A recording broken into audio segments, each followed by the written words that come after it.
Cette semaine, le nombre de fraudes est en hausse dans la Naudière. Électrochoc lors d'une conférence à Saint-Félix-de-Valois. Et ça ne va plus à Sainte-Mélanie. La ville est minée par des conflits d'intérêts. Bonjour, ici Denis Bérubé.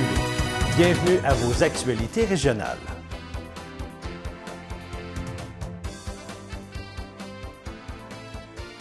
Bonjour à vous. J'espère que vous allez bien. Bienvenue à votre bulletin de la semaine du 22 avril 2024. Le nombre de fraudes est en hausse de 15 % au Québec depuis 2021, selon des chiffres dévoilés mercredi de la semaine dernière par l'Association des directeurs de police du Québec. En 2023, près de 37 000 Québécois ont été victimes d'une fraude. Si l'augmentation la plus élevée se trouve en Mauricie, soit 64 % en 2 ans, la Naudière n'est pas en reste avec une hausse constante depuis les 3 dernières années. Alors qu'on recensait 1441 cas en 2021, ce nombre a grimpé à 1625 en 2023. Selon le représentant de l'Association des directeurs de police du Québec, M. Patrick Bélanger, les fraudes les plus fréquentes dans la province sont celles impliquant l'utilisation de cartes de service, les ordinateurs et le vol d'identité. Elle inclut notamment les faux représentants, les fraudes de type grands-parents et les fraudes amoureuses. Véritable électrochoc lors d'une conférence à Saint-Félix-de-Valois. Le décrochage scolaire dans la Naudière coûte 1,87 milliard de dollars par an. C'est ce qu'a annoncé M. Frédéric Lorrain, professeur d'économie et chercheur à l'Institut de recherche sur les PME à l'Université du Québec à Trois-Rivières. Les chiffres sont alarmants selon le résultat de sa recherche. Selon le professeur, une personne sans diplôme perd 19 700 $ par année et que 36 100 Lanaudois sont sans diplôme.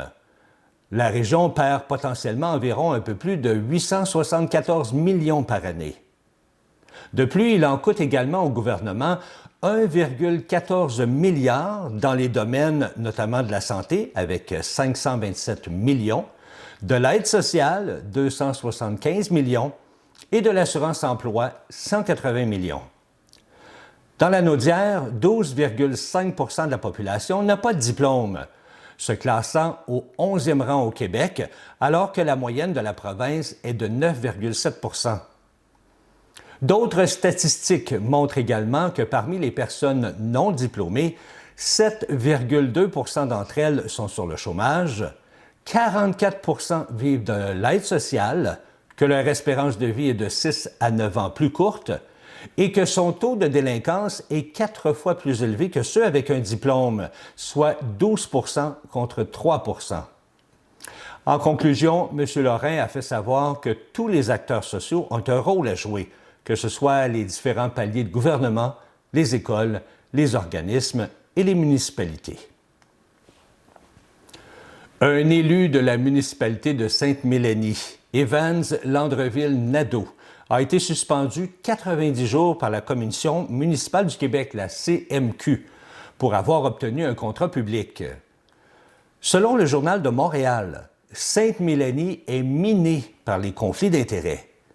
Tout d'abord, M. Landreville-Nadeau a plaidé coupable à un manquement en déontologie parce que l'une de ses entreprises, le Transport Gaston Nadeau, a obtenu le contrat de déneigement de la municipalité. Celui-ci s'est poursuivi pendant son mandat et a même été renouvelé en septembre pour une période de 3 ans, pour une valeur d'un peu moins de 25 000 $. La loi interdit à un élu d'avoir un intérêt direct ou indirect dans un contrat public. Dans son jugement, le magistrat de la commission a indiqué qu'il était aberrant que ni le directeur général de la municipalité ni ses membres du conseil n'aient pas empêché ce contrat. Il n'y a d'ailleurs pas que M. Evans Landreville-Nadeau qui fait les manchettes. Le maire de Sainte-Mélanie, Louis Freyd, est aussi dans le viseur de la CMQ. Il a été rencontré par des enquêteurs en lien avec des dossiers de conflit d'intérêts. La semaine dernière, du 14 au 20 avril, a été la semaine de l'action bénévole. En reconnaissance de leur travail, le Centre d'action bénévole de Brandon a organisé un dîner le jeudi 18 avril. Plus d'une centaine de bénévoles étaient présents lors de ce dîner. Après avoir été accueillis par M. Donatien Paquette, maître de cérémonie, nous avons eu droit à un mot de la présidente ainsi qu'une conférence donnée par Mme Marisol Saint-Onge, dont j'ai eu le plaisir d'avoir en entrevue. Je suis avec Mme Marisol Saint-Onge, conférencière. Bonjour. Bonjour, bonjour. Mme Saint-Onge, vous avez été invitée ici pour le dîner des bénévoles pour le Centre d'action bénévole Brandon. Expliquez-nous, vous êtes conférencière depuis combien d'années? Ça fait un bon 11 ans, près de 12 ans que je suis conférencière. En fait, depuis que ça m'est arrivé, c'est ça qui a amené finalement à avoir un goût du partage, du comment on se relève d'une grosse amputation, en fait de 4 amputations. Et c'est ça qui a amené, c'est la curiosité des gens là, qui voulaient connaître les outils que j'étais allée chercher, comment j'avais réussi à me débrouiller dans cette épreuve-là. Puis bon, ben, j'ai eu envie de le partager parce que c'est positif. Ça donne en même temps un peu un sens à ce qu'on vit quand on sent qu'on fait une différence là, chez les autres. Et vous parliez, j'ouvre la parenthèse, vous parliez d'un problème que vous avez eu, on voit bien. Ça s'est passé quand, ça? C'est en 2012, le 8 mars 2012, j'entrais d'urgence à l'hôpital pour une petite bactérie qui m'a foudroyée, qui est une bactérie quand même assez banale, hein, parce que ça part du streptocoque A, mais en de rares cas, ça va compliquer. Et c'est là qu'on la nomme la bactérie mangeuse de chair et qui a amené là, cette complication-là de devoir faire amputer là, les 4 membres. Mais en même temps, c'est pour survivre, hein? Effectivement. Donc, c'est un mal pour un bien. Et est-ce que le moral va bien depuis ce temps-là? Est-ce que vous trouvez ça difficile? C'est certainement très, très, très éprouvant, surtout quand ça arrive. Moi, c'était surréaliste, là. J'avais jamais entendu parler que ça pouvait arriver à quelqu'un de perdre 4 membres à la fois. Fait que tout ce tourbillon-là, au départ, c'est évident que c'est très, très, très bousculant. C'est pas évident. Mais oui, depuis, j'ai repris le moral, absolument. Moi, je suis artiste peintre, je l'étais avant. Donc, dès que j'ai pu reprendre les pinceaux entre mes mains, dans mes prothèses, ça l'a bien évidemment beaucoup aidé. Et aussi, il faut avouer, là, je suis très bien entouré. Puis c'est plate de dire ça dans ce sens-là, mais à cause de la maladie, à cause de qu'est-ce qui vous est arrivé, c'est vers ça que vous vous êtes tourné pour faire des conférences? Oui, exactement. C'est ce partage-là, c'est venu de la demande. On a écrit un livre et puis tranquillement, de fil en aiguille, les conférences se sont installées. Et je trouve qu'aujourd'hui, je me verrais plus ne plus en faire. Je trouve que c'est très, très, très enrichissant. Bien que parfois, j'ai l'impression de répéter la même histoire, veux pas, mais au fil des années, la conférence a changé, s'est transformée avec veux pas le recul que j'ai pris de tout ça. Donc, c'est très, très motivant de pouvoir partager ça. Puis, comme je disais tantôt, là, de sentir qu'on fait une différence dans la vie des gens. Moi, je connaissais pas ça, ce sentiment-là auparavant, mais maintenant que ça fait partie de ma vie, ça m'habite. Et est-ce qu'on peut avoir une petite idée, malgré qu'on a peut-être une petite idée présentement de qu'est-ce que vous allez parler dans la conférence, mais est-ce qu'on peut avoir une petite idée quand même? Oui, bien c'est sûr que je fais toujours un petit retour de mon parcours avant. Je pense que là où j'étais rendue dans ma vie, ça m'a quand même aidé à être capable de me relever rapidement parce que j'atteignais mes objectifs. J'étais dans un parfait bonheur. Quoi qu'en même temps, c'est pas évident de tomber de haut, mais on veut regoûter de ce bonheur-là le plus rapidement possible. Donc oui, j'allais chercher tout ce que je pouvais pour retrouver cette vie-là. Et donc, c'est ce qu'on retrouve un petit peu dans la conférence, le avant, un petit peu du pendant, puis le après. Comment on arrive à conserver le sourire malgré tout. Mais je sens qu'on va avoir une merveilleuse conférence parce que vous êtes remplis de positifs et je vous souhaite une belle conférence et une belle continuité. Merci beaucoup. Merci à vous. La conférence a été particulièrement émouvante. Madame Saint-Onge est une femme inspirante, pleine d'énergie et la plus optimiste que j'ai eu le plaisir de rencontrer jusqu'à présent. Merci pour cette magnifique conférence. Par la suite, Mme Annabelle Fréchette de la Chambre de commerce a fait la remise du Bouton d'or 2024. Le récipiendaire cette année sort un peu des sentiers battus. Peut-être même qu'il vous est inconnu. Et non, il n'est pas inconnu. Il est partout et tout le monde l'aime pour ce qu'il fait. Celui qui s'est mérité le bouton d'or Denise Lavoie cette année est le propriétaire du centre Zenning et le président de la Chambre de commerce, M. Daniel Baudouin, qui était très ému de recevoir ce prix. Après la cérémonie de remise des prix, j'ai eu la chance de le rencontrer pour une entrevue. Daniel Baudouin, président de la Chambre de commerce. Bonjour, Daniel. Bonjour, Danny, ça va bien? Oui, merci. Daniel, aujourd'hui, tu es le récipiendaire du bouton d'or de Denise Lavoie. Oui, puis écoute, honnêtement, ça m'a pris par surprise. Annabelle Fréchette qui a fait la présentation, puis là, plus ça allait dans la présentation, je me sentais un peu visé. Et ça m'a pris par surprise, vraiment. J'ai été vraiment ému. Là, je retombe un peu sur mes pieds, puis je suis capable de répondre à tes questions si t'en as. Mais j'étais beaucoup ému. Ça m'a touché. Mais en même temps, tu sais, elle me disait que j'étais partout, mais en même temps, je vois que tout le monde est partout aussi à la fois parce qu'on est une communauté, un comité qui se tient beaucoup. Je croise beaucoup les mêmes visages un peu partout qui s'impliquent autant que moi. Fait que là, je me dis, mais pourquoi moi, j'ai le mérite cette année que je voyais plein d'autres personnes qui me méritent également. Mais tu travailles très, très fort. Il y avait raison de dire qu'on te voit pas mal partout parce que tu t'impliques dans bien des choses. Je m'implique dans bien des choses parce que on a la chance de s'impliquer. Si on veut du changement dans la vie ou si on veut une certaine évolution ou on va faire comme « Hey, j'aimerais ça avoir mon influence dans le monde », mais c'est en s'impliquant, c'est pas en restant dans notre salon puis jouer les gérants d'estrade comme qu'on veut. Non, c'est comme, OK, mettons la main à la pâte puis faisons de quoi. Parce qu'on comprend très bien pourquoi tu as gagné ce fameux bouton d'or. Alors, encore une fois, félicitations, puis lâche pas d'être partout parce qu'on a besoin de gens comme toi. Ben, merci, puis heureusement, je suis pas le seul. Merci, Daniel. Mais de rien, Danny, ça fait plaisir.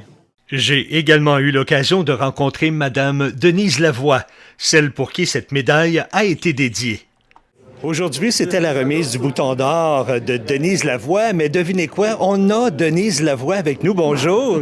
Bonjour, comment allez-vous? Je vais très bien, merci beaucoup. Qu'est-ce qui fait que ce bouton d'or est nommé Denise Lavoie? Parce que j'ai été présidente du Centre d'action bénévole pendant 29 ans. 29 ans? Oui, de 1988 à 2017. OK. Puis là, ben le conseil d'administration, comme ils sont bien gentils avec moi, ils ont décidé de donner le bouton d'or Denise Lavoie aux bénévoles de l'année. Wow, c'est tout un hommage pour les bénévoles, mais tout un hommage pour vous aussi. Oui. Ben, j'étais bien contente, puis bien émue de ça, que j'ai pas été capable de parler après, lorsqu'on m'a remis ça. J'ai dit, ben merci à tous les bénévoles. J'étais pas capable de savoir quoi dire. J'étais trop émue. Je peux imaginer. Puis vous-même, vous avez reçu ce fameux bouton d'or. Oui, bien, on me l'a remis en même temps qu'à Gilles Comeau cette année-là. Okay. Puis ça a été Gilles Comeau qui a été le premier. On m'a remis en même temps que lui et j'ai été surpris parce que je ne savais pas. Bien, félicitations puis merci pour ce trophée-là. Merci beaucoup. Et bien sûr, je ne pouvais pas passer à côté de celui qui fut le premier récipiendaire du bouton d'or Denise Lavoie, M. Gilles Comeau de CTB-TV. Gilles Comeau, le premier récipiendaire de ce fameux bouton d'or Denise Lavoie. Comment est-ce qu'on s'est senti à l'époque? Bien, c'est toujours une surprise. Puis, tu sais, faire du bénévolat, on peut dire malheureusement, la plupart ne sont pas reconnus souvent. Et quand on est reconnu, bien, c'est notre paye. Hein? Mais vous, du bénévolat, vous en avez fait pratiquement toute votre vie. Oui, j'ai été chanceux d'être reconnu déjà par le gouvernement du Québec en l'an 2000. Et c'était pour la région de la Naudière. Et aussi, cette année, en plus, par la Chambre de commerce. Alors, c'est vrai, hein? C'est réellement, là... on ne s'attend pas à ça, mais on ne le fait pas pour ça non plus. Non, c'est ça, on le fait pour faire plaisir aux gens, pour aider les gens. Puis vous aidez les gens dans votre communauté de bien des façons, dont, entre autres, aussi avec la télévision communautaire. Oui, ça a été, on peut dire, la dernière organisation que je me suis occupé, mais que je me suis donné à 100% aussi, là. Et puis, on peut dire que c'est un succès. J'espère qu'on va avoir de la relève aussi. Hein. On va essayer d'en trouver de la relève. En tout cas, pour vos 40 ans à la télé, c'est beaucoup de bénévolat déjà en partant. Fait qu'on vous souhaite encore beaucoup d'années comme ça. Lâchez pas. Bien, merci beaucoup.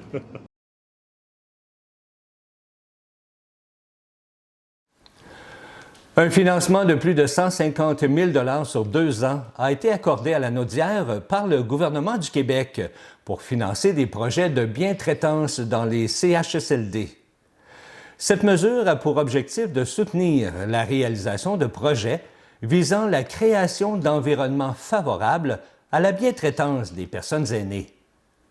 Les projets retenus dans la Naudière sont « Être ensemble, soyons bien traitants », qui est un projet initié par le CI3S de la Naudière et déployé dans la vingtaine de CHSLD privés, publics et privés conventionnés.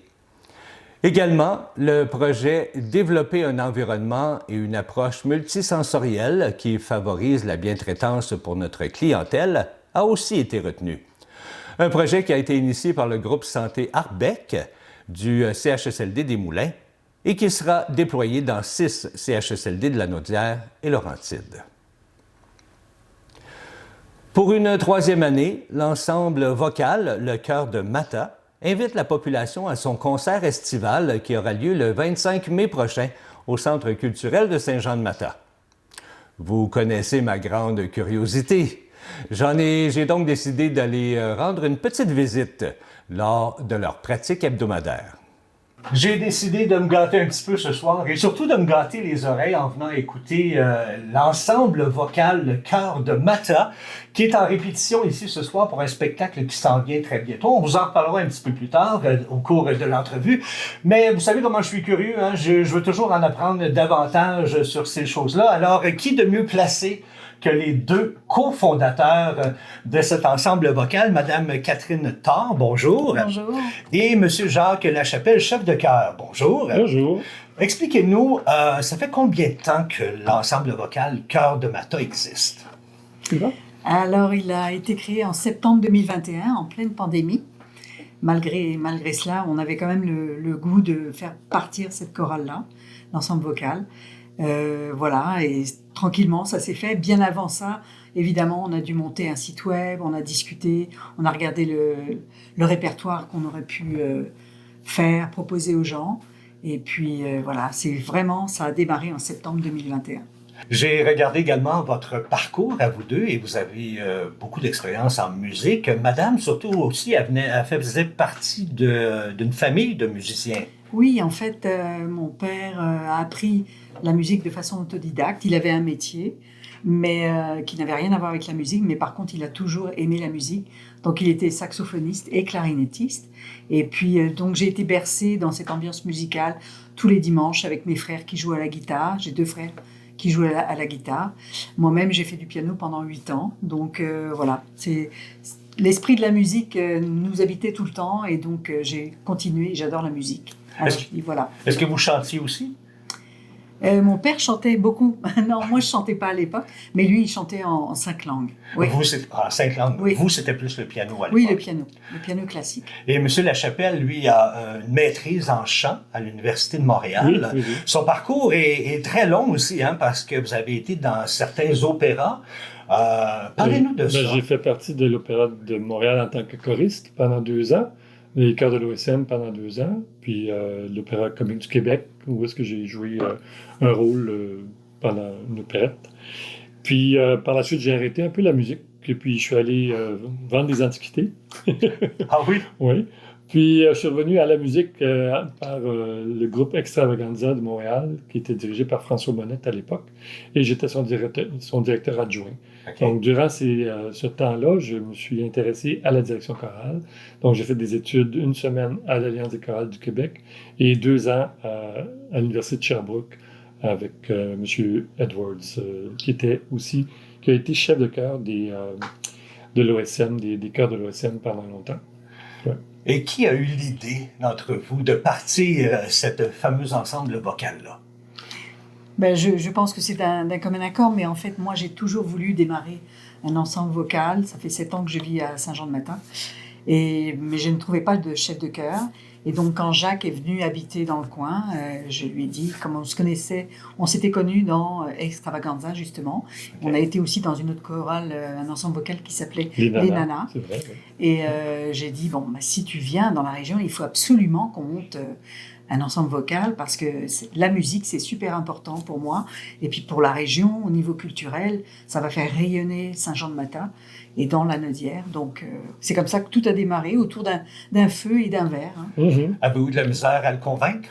Un petit peu, mais pas tant que ça, en fait, non, parce qu'il hésitait, parce qu'il était encore un peu à Montréal dans d'autres chorales. Aussi. Oui, aussi. Mais non, pas tant que ça.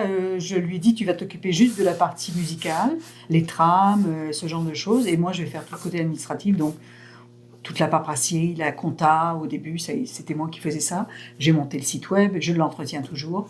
Depuis, on est devenu une OBNL enregistrée, donc on a un conseil d'administration. J'ai pu déléguer certaines tâches, et c'est très bien parce qu'il y en avait beaucoup. Donc voilà. On parle de chef de chœur. Oui. Qu'est-ce que ça fait, un chef de chœur? Un chef de chœur, ben, ça trouve le répertoire. OK. C'est-tu comme le maître d'orchestre là en avant, là? Non? Oui, c'est un peu comme un chef d'orchestre, mais ça avec des voix. Donc, il y a 4 pupitres, normalement. Alto, ténor, soprano, basse. Pour les femmes, c'est alto, soprano. Pour les hommes, c'est ténor, basse. Des vraies basses profondes, on n'en trouve pas souvent. On en a surtout des barytons, donc une voix entre le ténor et la basse. OK. Donc, moi, mon travail, c'est d'assurer les répétitions, que les répétitions se passent bien, de donner de la technique vocale au début, de m'assurer que les gens vont chanter juste, qu'ils vont chanter le bon rythme, qu'ils vont placer les nuances, qu'ils vont s'organiser pour arriver à un concert où est-ce que le public va assister puis qu'ils vont apprécier. Et jusqu'à date, ça va bien. Présentement, il y a combien de personnes dans le on est 30 choristes. Oui. 30 choristes dans le chœur de Matha. Oui. On a 6 basses, on a 5 ténors, on a 11 altos et 8 sopranos. C'est des gens qui ça fait longtemps qui sont... pour certains, oui. Pour plusieurs, oui. Pour certains, c'est leur première expérience depuis... septembre. Oui. Mais j'imagine qu'il faut avoir certaines qualités pour être chanteur. Là. Mais pas n'importe qui. Il faut avoir la voix juste au départ. Okay. Donc ça se fait en audition. C'est moi qui fais les auditions. Okay. Donc je reçois les gens, puis avec le piano, je regarde leur tessiture, jusqu'où ils montent, jusqu'où ils descendent, pour voir dans quel pupitre je vais les classer. Puis je regarde aussi si on la voit juste. Si on a de la mémoire aussi. Donc, il n'est pas obligé d'avoir une formation de chanteur pour faire partie de l'ensemble vocal. Non, on n'a pas besoin. Non, parce on fournit des trames qui sont assez professionnelles, faites par des professionnels. Donc, c'est chanté. Donc, les gens ont leurs lignes chantées avec le piano qu'ils peuvent écouter. Et ils ont aussi ce qu'on appelle le tutti, c'est-à-dire les 4 voix ensemble qu'on entend. Puis, avec ça, ils peuvent... se préparer aux répétitions. Mais quelle est la différence entre un ensemble vocal et une chorale? Parce qu'on a tendance à souvent dire une chorale, ouais. Non? Ben, le choral, comme disait tantôt Catherine, c'est plus, disons, un terme qu'on utilise pour les chansons d'église. OK. Ce qu'on ne fait pas ici. Non, nous, on fait que du chant populaire francophone. Mm-hmm. OK. Sauf pour Noël, on n'a pas le choix, parce que Noël, il n'y a pas beaucoup de chants francophones qui sont non religieux. Donc, on en fait un petit peu pour Noël. Comme en Nouvelle-Angleterre, je veux changer d'atmosphère dans mon jardin d'hiver.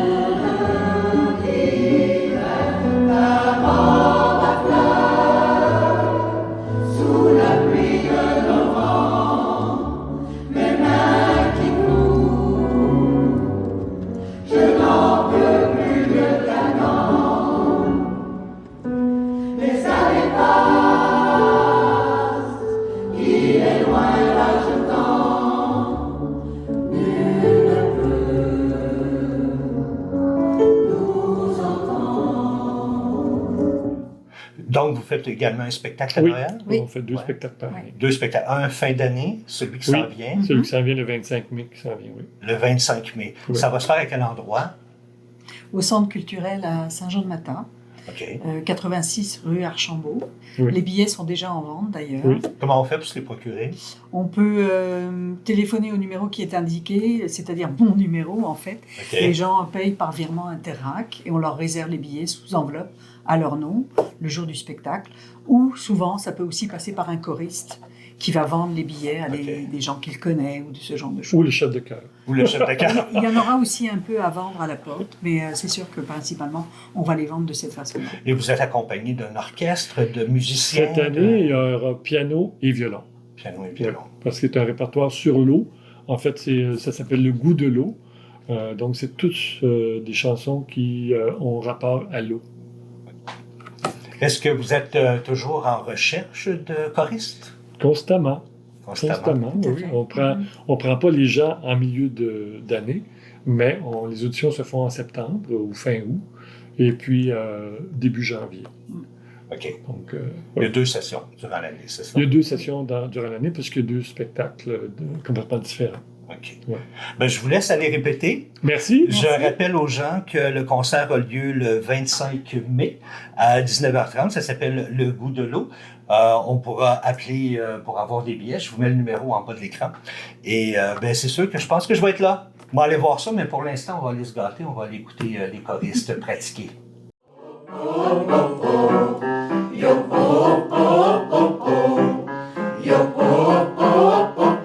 Mamma mia, mamma mia, mamma mia, mamma mia, mamma mia, mamma mia. Mamma mia, au beau clair de la lune, à la promenade, j'ai rencontré la belle qui allait s'y baigner.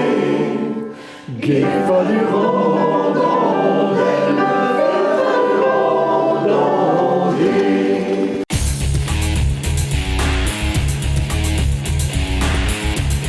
L'organisation vient d'être créée pour enseigner le plaisir du hockey aux jeunes de la région, le MPM Hockey. Cette nouvelle organisation, qui est administrée par Mathieu Bédard, directeur de MPM Hockey, a 20 ans d'expérience à son actif en coaching et il est ancien joueur professionnel. On retrouve également Mike Lessard, éducateur physique de formation avec 20 ans d'expérience également dans le domaine du coaching et ancien joueur de la Ligue de hockey collégiale majeure. Et finalement, toujours en tant qu'administrateur, on retrouve M. Patrice Jeté, qui a également joué dans la Ligue de hockey collégiale majeure, qui lui occupera différentes fonctions dans le domaine des communications. On veut enseigner la maîtrise des techniques de patinage, le maniement et le lancement de la rondelle, ainsi que les techniques pour garder les buts. MPM Hockey est heureuse de propulser l'école de hockey Les Prédateurs à Joliette, ainsi que l'école de hockey Brandon à Saint-Gabriel, et ce, autant lors de la période estivale que celle du temps des fêtes et de la relâche scolaire. Pour ce qui est de la période estivale 2024, eh bien, un camp de gardien de but de jour et un camp de power skating de soir auront lieu du 5 au 9 août à Joliette, tandis qu'une semaine intensive de jour aura lieu du 12 au 16 août, toujours à Joliette. Pour ce qui est de l'école de hockey Brandon, eh bien, un mini-camp sera offert au mois d'août. Les dates restent à être confirmées. Tous les détails de ces différents camps bien, se retrouvent sur le site Internet de MPM Hockey, qui est présentement affiché à l'écran. Voilà, c'est ce qui complète vos actualités régionales. Si vous avez été témoin d'une nouvelle, alors faites-nous le savoir en nous écrivant ici à CTB-TV. Cette semaine, CTB-TV revient avec une toute nouvelle épisode de la série J'ai souvenir encore, animé par Gilles Comeau et Loulou Paquette, qui parle de la chanteuse Maya Casabianca. C'était Danny Bérubé pour vos actualités régionales. Je vous souhaite une agréable fin de journée.